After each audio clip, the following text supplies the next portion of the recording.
ఉన్న బంగారాన్ని విడిపించి ఆ రోజు ఆన్లైన్ రేటుకే మేము కొంటాం. Sharma gold company. నమస్తే, సుమన్ టీవీకి స్వాగతం. సాధారణంగా వివాహం అనేది మనిషి జీవితంలో అతి ముఖ్యమైన ఘట్టంగా మనం చెప్పుకోవచ్చు. ఎందుకంటే వైవాహిక జీవితంలో ఎటువంటి సమస్యలు వచ్చినా జీవితం అంతా కూడా చాలా డిస్టర్బ్ అయిపోతుంది. కాబట్టి వివాహం చేసుకునే సమయంలో జాతకం అనేది ఖచ్చితంగా మనం చూసుకోవాల్సిన అవసరం ఉంటుంది. అందులో భాగంగానే ఏ రాశి వారిని వివాహం చేసుకుంటే వారి జీవితం బాగుంటుంది, ఈ విషయాన్ని తెలియజేసేందుకు మనతో పాటు ఉన్నారు ప్రముఖ ఆస్ట్రాలజిస్ట్, వేదిక వాస్తు నిపుణులు శ్రీమతి జయప్రద గారు. అమ్మ నమస్కారం. నమస్తే అమ్మ, శ్రీమాత్రే నమః.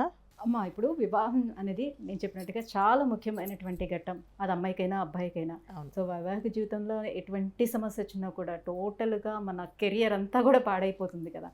కాబట్టి ఖచ్చితంగా వివాహ సమయంలోని అన్నీ చూసుకోవాల్సి ఉంటుంది. అయితే కొన్ని పాయింట్స్ వైజ్గా అనేది ఇన్ని పాయింట్స్ కలిస్తే వీళ్ళని వివాహం చేసుకోవచ్చు అని అనేది చెప్తూ ఉంటారు కదా. సో ఇప్పుడు మీరు రాశిపరంగా చెప్పాలని అనుకుంటున్నారు. సో ఈ రాశిపరంగా మనం చూసుకున్నట్లయితే మొదటిగా మేషరాశి వారిని తీసుకుందాం. మేషరాశి వారు ఏ రాశి వారిని పెళ్లి చేసుకుంటే బాగుంటుంది, ఏ రాశి వారితో అస్సలు వారు వివాహ సంబంధాలు పెట్టుకోకూడదు?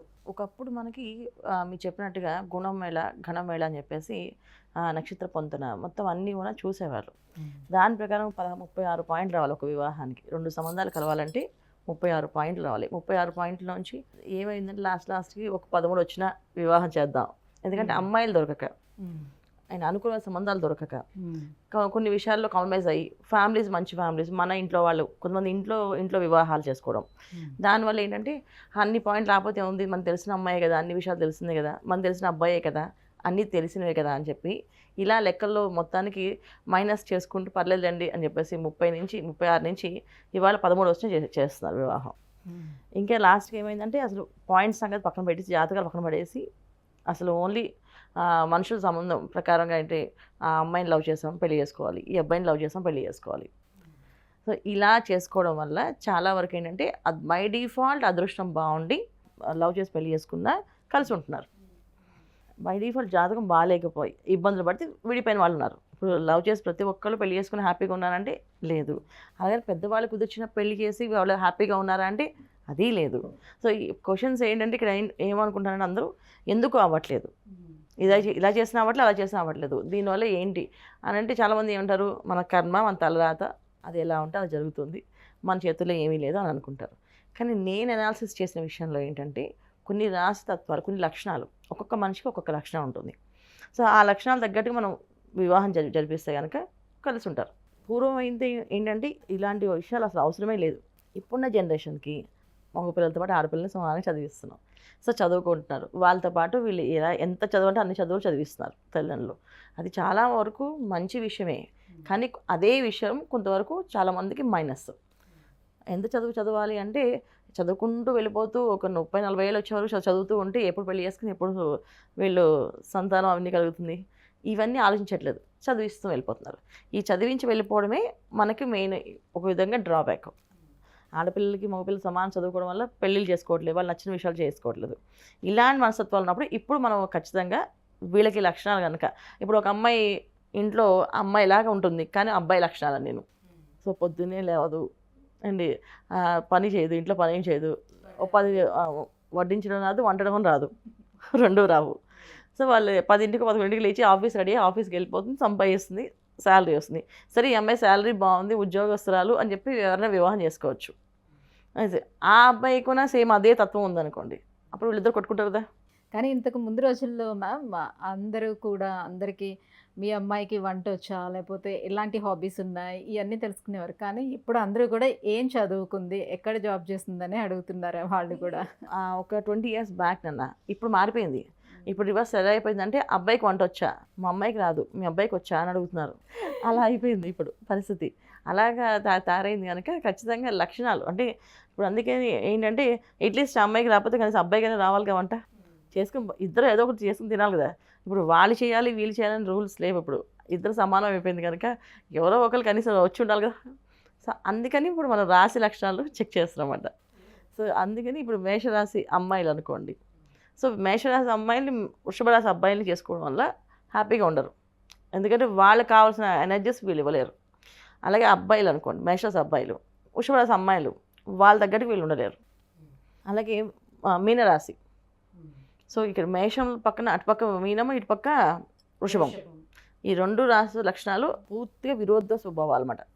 సో ఈ మేషరాశి వాళ్ళు ఏంటంటే ఆ టైంకి పని అయిపోయిందా అంటే ఆ లేదా. రాశిలో ఉన్నటువంటి నక్షత్రాలను కూడా చెక్ చేసుకోవాలి మనం. మేషరాశి వారి వరకే చూసుకోవాలి. మన నక్షత్రం అంటే జాతకం పక్కాగా తెలిస్తే, వాళ్ళ జాతకం లగ్నం తెలిస్తే ఖచ్చితంగా లగ్నాలు చెక్ చేసుకోవచ్చు. నక్షత్రాలు తెలిసిన వాళ్ళైతే మేష లగ్నం వాళ్ళు వృషభ లగ్నం వాళ్ళని చేసుకోకూడదు. లగ్నాలు చూసుకో. లగ్నం వైజ్ అంటే నక్షత్రం కరెక్ట్గా తెలుసు అనుకోండి, టైం తెలుసు అనుకోండి, మేష లగ్నం వాళ్ళు వృషభ లగ్నాన్ని చేసుకోకూడదు, మీన లగ్నాన్ని చేసుకోకూడదు. లగ్నాలు టైం తెలియదు, నక్షత్రాలు తెలియవు అనుకోండి, రాశి వాళ్ళు వృషభ రాశి మీన రాశిని చేసుకోకూడదు. ఒక ఎగ్జాంపుల్ అంటే మేషరాశి లక్షణం తీసుకుంటే వీళ్ళకి ఏంటంటే ఏ పని అయినా అమ్మాయిలైనా అబ్బాయిలైనా తీసుకుంటాం, అందులో వాళ్ళకి ఆ పని అప్పటికి అయిపోవాలి అంతే. అది ఇలా చేయాలి అలా చేయాలి రూల్స్ ఉండవు, రెగ్యులేషన్స్ ఉండవు. అది ఇవాళ ఏదైనా ఆఫీస్లో వర్క్ చేయాలనుకోండి, ఆ వర్క్ వాళ్ళు స్నానం చేసి చేయాలని రూల్ ఉండదు, వెళ్ళిపోయి చేసేసి వస్తారు. ముందు పని అయిపోయింది కదా అని చెప్పేసి. మీనరాశి వాళ్ళు తీసుకున్నాం అనుకోండి, స్నానం చేయాలి, కొంచెం పూజ చేసుకోవాలి, దేవుడి దండం పెట్టుకోవాలి, వెళ్ళాలి అండి. అలాగే వృషభరాశి వాళ్ళు తీసుకోండి, అంత స్పీడ్గా రమ్మంటే ఎలా అవుతుంది, ఎలా చేయగలుగుతాము, కొంచెం స్లోగా, కొంచెం చేసే విధానంలో కొంచెం ప్రేమగా కొంచెం చేయాలి, స్లో అండ్ స్టడీగా చేయాలి అంటారు. సో ఈ 2 లక్షణాలు ఈ రాశి వాళ్ళకి నచ్చదు. మేషరాశి హస్బెండ్ వచ్చి అనుకో, ఈ వృషభరాశి అమ్మాయి వంట చేయమంటే స్లోగా చేస్తుంది. వంట చేసి పెట్టినప్పటికీ ఆయన లేదు నా టైం అయిపోతుంది వెళ్ళిపోతుందని చెప్పేసి వంట చేసినంత వంటంతా వేస్ట్ అయిపోతుందని బాధపడుతుంటుంది. సో అందుకని మేషరాశి వాళ్ళు వృషభరాశి వాళ్ళు చేసుకోకూడదు. హస్బెండ్ ఒకవేళ మేషరాశి అబ్బాయి అనుకో, వృషభరాశి అమ్మాయితో అంత అడ్జస్ట్ అవ్వలేదు. తనకున్న స్పీడ్కి, తనకున్న కోపానికి ఈ అమ్మాయి ప్రేమగా ఉండాలి కదా, కొంచెం ఇంత కోపంగా ఉన్నారేంటి, ఇలా మాట్లాడుతున్నారు, రావడంతో ఫైర్ బ్యాండ్లో మణుతున్నారు అని చెప్పి ఇష్టపడదు. ఇలాంటి లక్షణాలు ఉంటాయి కనుక చేసుకోవద్దని చెప్పింది. అయితే ఇప్పుడు ఓన్లీ వివాహం వరకేనా, లేకపోతే వ్యాపారం కూడా వీళ్ళతో చేయకూడదు అంటారా? వ్యాపారాలు కూడా చేయకూడదు. ఎందుకు అంటే చెప్పే వీళ్ళ తత్వం వేరు, వీళ్ళ తత్వం వేరు, పూర్తి మనస్తత్వాలు అంటే మొత్తం టోటల్గా ఒక్క పిసర కూడా మ్యాచ్ అవ్వదు అనమాట. వీళ్ళకి ఒక ఇంచు కూడా మ్యాచ్ అవ్వచ్చు లక్షణాలు. మీన రాశి వాళ్ళు కానీ వృషభ రాశి వాళ్ళు కానీ మేషరాశి వాళ్ళతో మ్యాచ్ అవ్వదు. సో జీవిత భాగస్వామిగా, వ్యాపార భాగస్వామిగా రెండింటి విధంగా పనికి రాదు. మేషరాశి వాళ్ళు బేసిక్గా మంచి వాళ్ళే, కానీ వీళ్ళకి వృషభ రాశి వాళ్ళు పడదు అంతే. మీనరాశి పడదు. సో మనం గుర్తుపెట్టుకోవాల్సిన విషయం ఏంటంటే, సో మేషరాశి వాళ్ళతోటి వ్యాపారం చేయాలంటే మనది ఏ రాశి చెక్ చేసుకొని, అవతల వాళ్ళు మేషరాశి అయితే చేయకూడదు. సో మీనరాశి వాళ్ళు మేషరాశి వాళ్ళతో చేయకూడదు, అలా అనమాట. సో ఏ రాశి చేసుకుంటే బాగుంటుంది వీళ్ళకి? మేషరాశి వాళ్ళు సింహరాశి బాగుంటుంది, అనుకూలంగా ఉంటుంది. తర్వాత వృశ్చిక రాశి, తర్వాత ధనస్సు రాశి, ఇలా చేసుకోవచ్చు. సో వీళ్ళకి కొంచెం అండర్స్టాండింగ్స్ కానీ, ఆ ఆలోచన విధానం కానీ కొంచెం మొత్తం మ్యాక్సిమం కలుస్తాను కదా, కొంత 90%, 80%, 70% అలా వేసుకోవచ్చు. అలాగే లగ్నాలు అవన్నీ తెలిస్తే ఇంకా క్లియర్గా ఉంటుంది. లగ్నం తెలిస్తే కనుక ఖచ్చితంగా క్లియర్గా ఏంటంటే లగ్నం వైజ్ అయితే ఖచ్చితంగా చేసుకోకూడదు. మేష లగ్నానికి వృషభ లగ్నంతో వివాహం చేయకూడదు, అలాగే మీన లగ్నంతో వివాహం చేయకూడదు, 100% చేయకూడదు.